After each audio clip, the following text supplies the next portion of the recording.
സർവശക്തനായ ദൈവത്തിൻ്റെ അതിപരിശുദ്ധ നാമം അതിയായി മഹത്വപ്പെടുമാറാകട്ടെ. നിങ്ങൾ ശ്രവിക്കുന്നത് ജീസസ് വോയിസ് മെസ്സേജ്.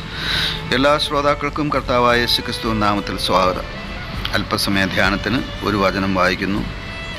സദൃശവാക്യങ്ങൾ അധ്യായം 8 17 തിരുവചനം.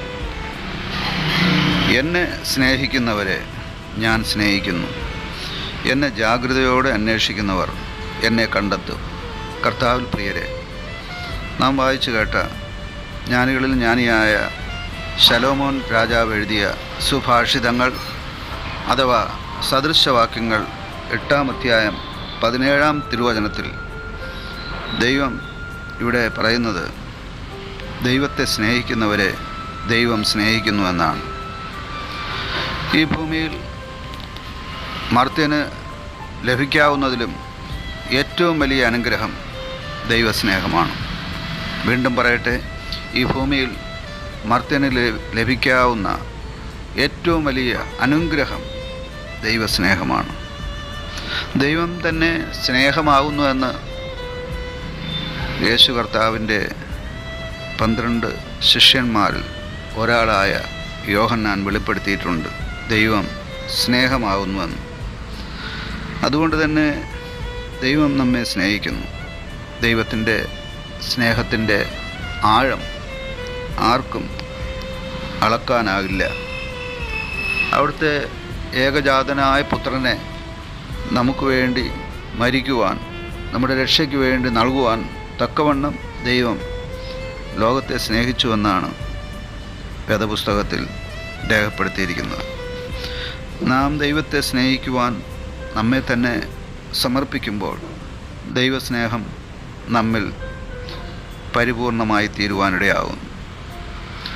ദൈവം നമ്മെ ആദ്യം സ്നേഹിച്ചതുകൊണ്ടാണ് നാം ദൈവത്തെ സ്നേഹിക്കുന്നത്. നാമല്ല ആദ്യം ദൈവത്തെ സ്നേഹിച്ചത്, പ്രത്യുത ആദ്യം ദൈവമാണ് നമ്മെ സ്നേഹിച്ചത്.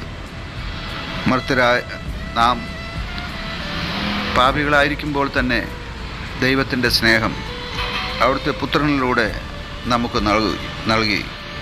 അതുകൊണ്ട് തന്നെ ദൈവമാണ് ആദ്യം നമ്മെ സ്നേഹിച്ചത്. മർത്യൻ പാപച്ചേറ്റിൽ വീണ് നശിച്ചുകൊണ്ടിരിക്കുമ്പോൾ അതുകണ്ട് മനസ്സലിഞ്ഞ ദൈവം അവരെ രക്ഷിക്കുവാൻ സ്വർഗത്തിൽ അവിടുത്തെ വലത്തുഭാഗത്തിരുന്ന ദൈവപുത്രനെ ഈ ഭൂമിയിലേക്ക് അയക്കുകയായിരുന്നു. ആ സ്നേഹത്തിന് പകരം വയ്ക്കുവാൻ മറ്റൊന്നില്ല. നാം ദൈവത്തെ സ്നേഹിക്കേണ്ടതിൻ്റെ ആവശ്യകത ഇവിടെയാണ് പ്രാധാന്യം അർഹിക്കുന്നത്. ദൈവം നമ്മെ ഇത്രമാത്രം സ്നേഹിച്ചുവെങ്കിൽ ആ ദൈവത്തെ നാം സ്നേഹിക്കുവാൻ കടപ്പെട്ടിരിക്കുന്നു. ഇവിടെ നാം വായിച്ചു കേട്ട വേദഭാഗത്ത് പറയുന്നു, എന്നെ സ്നേഹിക്കുന്നവരെ ഞാൻ സ്നേഹിക്കുന്നുവെന്നു. അതെ, നാം ദൈവത്തെ സ്നേഹിച്ചാൽ ആ ദൈവത്തിൻ്റെ സ്നേഹം നമ്മിൽ പരിപൂർണമാക്കപ്പെടും. രണ്ടാമതായി ഇവിടെ പറയുന്നത്, എന്നെ ജാഗ്രതയോടെ അന്വേഷിക്കുന്നവർ എന്നെ കണ്ടെത്തും. ദൈവത്തെ ജാഗ്രതയോടെ അന്വേഷിക്കണമെന്നാണ് ഇവിടെ പറയുന്നത്. ഈ ജാഗ്രത നാം നമ്മുടെ കരങ്ങളിൽ ഉണ്ടായിരുന്ന വിലപ്പെട്ട ഏതെങ്കിലും ഒരു വസ്തു നഷ്ടപ്പെട്ടാൽ നാം എത്ര ജാഗ്രതയോടെയാണ് അത് അന്വേഷിക്കുന്നത്.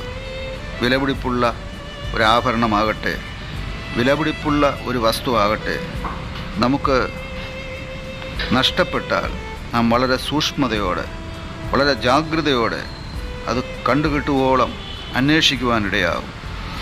അതുപോലെ ദൈവത്തെ ജാഗ്രതയോടെ അന്വേഷിക്കുവാനാണ് ഇവിടെ പറഞ്ഞിരിക്കുന്നത്. ജാഗ്രതയോടെ അന്വേഷിച്ചെങ്കിൽ മാത്രമേ ദൈവത്തെ കണ്ടെത്താനാവുകയുള്ളൂ. ദൈവം ആത്മാവാണ്. ആത്മാവാകുന്ന ദൈവത്തെ നമ്മുടെ നഗ്ന നേത്രങ്ങൾ കൊണ്ട് കാണാനായിട്ട് കഴിയില്ല. എന്നാൽ വിശ്വാസത്താൽ മാത്രം നാം ദൈവത്തെ അന്വേഷിക്കേണ്ടതുണ്ട്, പ്രാർത്ഥിക്കേണ്ടതുണ്ട്, ആരാധിക്കേണ്ടതുണ്ട്, അന്വേഷിക്കേണ്ടതുണ്ട്. അങ്ങനെ ജാഗ്രതയോടെ നാം വിശ്വാസത്തിൻ്റെ മാർഗത്തിൽ ദൈവത്തെ അന്വേഷിക്കുമ്പോൾ, അവിടുത്തെ രാജ്യവും നീതി അന്വേഷിക്കുമ്പോൾ നാം ദൈവത്തെ കണ്ടെത്തുവാനിടയാവും.